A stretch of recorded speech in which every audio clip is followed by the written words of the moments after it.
అందరికీ శుభోదయం. ఆంధ్రప్రదేశ్లో ఎన్నికల ఫలితాలు ఆశ్చర్యకరంగా అనిపించినాయట బీఆర్ఎస్ నాయకుడు కేటీఆర్ గారికి. నిన్న ఢిల్లీలో ఆయన కొన్ని కామెంట్స్ చేశారు మీడియాతోటి. అందులో ఆయన చెప్పాడట, ఆంధ్రప్రదేశ్లో ఎన్నికలు వాటి ఫలితాలు మా అవగాహనకి అతీతంగా జరిగినాయి, మేము ఊహించలేదు.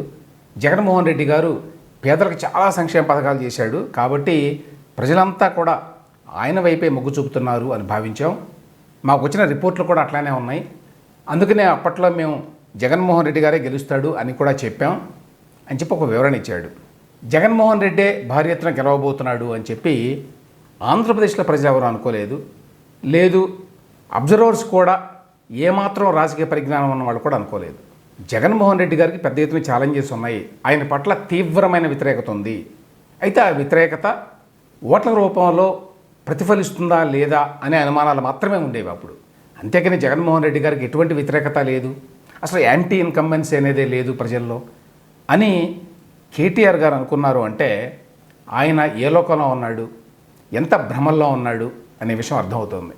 రాజకీయ రంగంలో మరి ఇంతకాలం పాటు ఉండి ఇన్ని పదవులు నిర్వహించి అనేక రకాల ఎన్నికలు ఎదుర్కొన్నా కూడా కొన్ని బేసిక్స్ని అర్థం చేసుకోవడంలో ఎంత పెద్ద పెద్ద రాజకీయ నాయకులు కూడా ఎట్లా బోల్తా కొడతారు అనడానికి కేటీఆర్ గారి రిమార్క్స్ ఒక ఎగ్జాంపుల్. సరే, దానికి ఒక ఎక్స్ప్లెనేషన్ ఇచ్చాడు ఆయన. అదేంటంటే పవన్ కళ్యాణ్, బీజేపీ, టీడీపీ వేర్వేరుగా పోటీ చేసి ఉంటే మరి రిజల్ట్స్ భిన్నంగా ఉండేవేమో అని చెప్పి ఆయన మిత్రుడట కేతిరెడ్డి వెంకటరామరెడ్డి, ఆయన కూడా ఓడిపోయాడు, ఆయన ఎప్పుడు ప్రజల్లో ఉండేవాడు అని చెప్పి ఆయన కితాబు కూడా ఇచ్చాడు కేతిరెడ్డి వెంకటరామరెడ్డి గారికి. దాని నుంచి కేటీఆర్ గారు రెండు కంక్లూజన్స్ తీశాడు. ఒకటేంటంటే ఎమ్మెల్యేలు జనాల్లో లేకపోవడం వల్ల ఓడిపోయారు అని చెప్పడానికి వీల్లేదట. ఎందుకంటే కేతిరెడ్డి వెంకటరామరెడ్డి ఎగ్జాంపుల్ అనమాట ఆయనకి. అంటే ఆంధ్రప్రదేశ్లో ఉన్న ఎమ్మెల్యేలు లేక తెలంగాణలో ఉన్నటువంటి ఎమ్మెల్యేలు గతంలో అందరూ కూడా ప్రజల్లోనే ఉన్నారు, ప్రజలకు ఎంతో సేవ చేశారు, అయినా కూడా గెలవలేదు అనేటువంటి కంక్లూజన్కి వచ్చారన్నమాట కేటీఆర్ గారు. ఇంకొక మాట అన్నాడు, ఎన్నికల ఫలితాలకు అభివృద్ధికి సంక్షేమానికి సంబంధం లేదని రుజువైందట. మరి దేనికి సంబంధం ఉన్నట్టు? కేటీఆర్ గారి లెక్క ప్రకారం ఒక పాయింట్ చాలామంది మాట్లాడింది ఏమిటంటే జగన్మోహన్ రెడ్డి గారికి సంబంధించి ఆయన ఎంతో కొంత సంక్షేమం మీద దృష్టి పెట్టిన మాట వాస్తవం, కానీ ఆ పేరుతోటి ఏమాత్రం కూడా అభివృద్ధి చేయలేదు రాష్ట్రాన్ని, అసలు మౌలిక వసతులను పట్టించుకోలేదు, కనీస అవసరాలను కూడా గుర్తించలేదు, ఎంతసేపు బటన్లు నొక్కి డబ్బులు ఇవ్వడం అనేటువంటి ఏకైక కార్యక్రమానికి మాత్రమే ఆయన ప్రాధాన్యత ఇచ్చాడు. దానివల్ల ఆయనకి గ్రౌండ్ రియాలిటీ తెలియకుండా పోయింది. ప్రజలు సంక్షేమంతో పాటు అభివృద్ధిని కూడా కోరుకుంటారు అనే విషయాన్ని గ్రహించలేదు. దానివల్ల ఆయన ఓడిపోయాడు అని చెప్పి చాలామంది అభిప్రాయం. కానీ కేటీఆర్ గారి కంక్లూజన్ ఏమిటంటే ఎన్నికల ఫలితాలకి అభివృద్ధికి సంక్షేమానికి సంబంధం లేదు. అంటే జగన్మోహన్ రెడ్డి గారు సంక్షేమం చేశాడు, అభివృద్ధి చేశాడు, అయినా కూడా గెలవలేదు అని. అంటే జగన్మోహన్ రెడ్డి గారి లాగానే కేటీఆర్ కూడా ఇంతవరకు తెలంగాణలో తాము ఎందుకు ఓడిపోయాము అనే విషయాన్ని పూర్తిగా అర్థం చేసుకోలేదు అనే విషయం స్పష్టమవుతుంది దీంతో. అభివృద్ధి చేసినా సంక్షేమం చేసినా ఓడిపోతారు అంటే మరి ఏం చేస్తే గెలుస్తారని కేటీఆర్ గారి ఉద్దేశం. అందుకనేనా మళ్ళీ తెలంగాణ సెంటిమెంట్ రెచ్చగొడదాం, ఆంధ్ర చంద్రబాబు అని చెప్పి మాట్లాడదాం అని చెప్పి అనుకున్నది? బహుశా అది కూడా కారణం కావచ్చు. అందుకనే 10 ఏళ్ల తర్వాత మళ్ళీ ఆంధ్ర అని, 7 మండలాలని, పెత్తందారులని ఇవన్నీ మాట్లాడడం ప్రారంభించారు బీఆర్ఎస్ వాళ్ళు. అయితే ఒక మాట మాత్రం కరెక్ట్గా మాట్లాడాడు. ఏంటంటే మేము ఆంధ్రాలో పెట్టాం కదా మా భారాస పార్టీ, కాబట్టి ఇప్పుడు తెలంగాణలో చంద్రబాబు నాయుడు టీడీపీని బలోపేతం చేస్తాను అని చెప్పడంలో తప్పేమీ లేదన్నాడు. అదొక్కటే ఒక పాజిటివ్ రియలైజేషన్గా కనిపిస్తోంది. ఆంధ్రాలో బీఆర్ఎస్ ఏమైందో ఇప్పటికి ఎవరికి తెలియదు అనుకోండి. ఆ పార్టీ ఇప్పుడు అక్కడ లేదు. ఆ పార్టీ నాయకుడు అని చెప్పేటువంటి తోట చంద్రశేఖర్ గారు ఇప్పుడు ఎక్కడున్నారో తెలియదు. సో బయట రాష్ట్రాల్లో పార్టీలు పెట్టి చేతులు కలుసుకోవద్దనే నిర్ణయానికి బీఆర్ఎస్ వాళ్ళు వచ్చారు అనేది అంతర్గతంగా చెప్పే విషయం. అందువల్ల వాళ్ళ ఫోకస్ అంతా ఇప్పుడు ప్రస్తుతం తెలంగాణ మాత్రమే.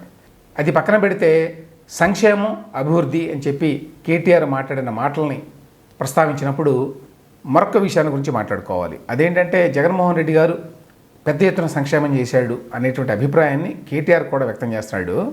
అయితే నిన్న చంద్రబాబు నాయుడు గారు పవర్ సెక్టర్ మీద ఒక శ్వేతపత్రాన్ని రిలీజ్ చేశారు. ఆ సందర్భంగా మీడియాతో కూడా మాట్లాడారు. అందులో చాలా విషయాలు ఉన్నాయి అనుకోండి. అన్ని విషయాల గురించి నేను మాట్లాడను, ఒక్క అంశం గురించే మనం ప్రస్తావిస్తా. అంటే చాలా పెద్ద ఎత్తున సంక్షేమం చేశాను అని చెప్పి జగన్మోహన్ రెడ్డి చెప్తుంటాడు. కేటీఆర్ లాంటి వాళ్ళు కూడా ఆ మాటని రిపీట్ చేస్తూ ఉంటారు. వాస్తవం ఏంటి? మొత్తం 5 ఏళ్లలో నేను 2,50,000 కోట్ల వరకు జనానికి సంక్షేమం పేరుతో డబ్బులు పంచానని చెప్పి పదే పదే చెప్తాడు జగన్. 5 ఏళ్లలో కరెంటు ఒక్కదాని మీదనే రేట్లు పెంచి జగన్మోహన్ రెడ్డి ప్రభుత్వం 32,166 కోట్ల రూపాయల అదనపు భారాన్ని వేసింది ప్రజల మీద. ఒక్క పవర్ సెక్టర్లోనే 33,000 కోట్ల రూపాయల భారాన్ని వేసి ప్రజల నుంచి పిండారు ఆ డబ్బుని అనేక రకాల పేర్లతోటి. టారిఫ్ పెంచామన్నారు, అది 16,699 కోట్లట. ఇంధన సర్ఛార్జ్ పేరుతోటి 5,886 కోట్లు. ట్రూ అప్ ఛార్జీలు అని పేరు పెట్టి 3,977 కోట్లు. విద్యుత్ సుంకం అట, సెస్ అన్నమాట, ఆ పేరుతోటి 5,604 కోట్లు. సో ఇవన్నీ కలిపి 5 ఏళ్లలో 32,166 కోట్లు. ఒక్క విద్యుత్ రంగం మీదనే మీరు ప్రజల నుంచి ట్యాక్సుల రూపంలో 33,000 కోట్ల రూపాయలు వసూలు చేశారు. ఇంకా ఎన్ని ఉన్నాయో చెప్పడానికి వీలు లేదు. లిక్కర్ కావచ్చు, పెట్రోలు డీజిల్ కావచ్చు, ఇక రకరకాల పన్నులు, విపరీతంగా పన్నులు వేసి ఆ 2,50,000 కోట్లు అంటే 50,000 కోట్లు సంవత్సరానికి ఖర్చు పెట్టింది 50,000 కోట్లు ప్రజల నుంచి వసూలు చేసింది ఇంత భారీగా ఉంది. కాబట్టి ఏదో ఆర్థికాభివృద్ధి చేసి అదనంగా వచ్చిన ఆదాయాన్ని జగన్మోహన్ రెడ్డి గారు ప్రజల సంక్షేమాన్ని ఖర్చు పెట్టలా, ప్రజల మీద ట్యాక్సులు వేసి వాళ్ళ రక్తాన్ని పిండి ఖర్చు పెట్టాడు సంక్షేమానికి ఎంతో కొంత. తర్వాత సంక్షేమం పేరుతోటి ఎంతో కొంత డబ్బు ఇస్తున్నాను మీకు బట్టలు నొక్కి అని చెప్పి మరో పక్కన అడ్డగోలుగా ప్రజాధనాన్ని దోచేశాడు. ఈ విషయాన్ని ప్రజలు గ్రహించారు. అందువల్లనే జగన్మోహన్ రెడ్డి గారు ఓటమి పొందాడు.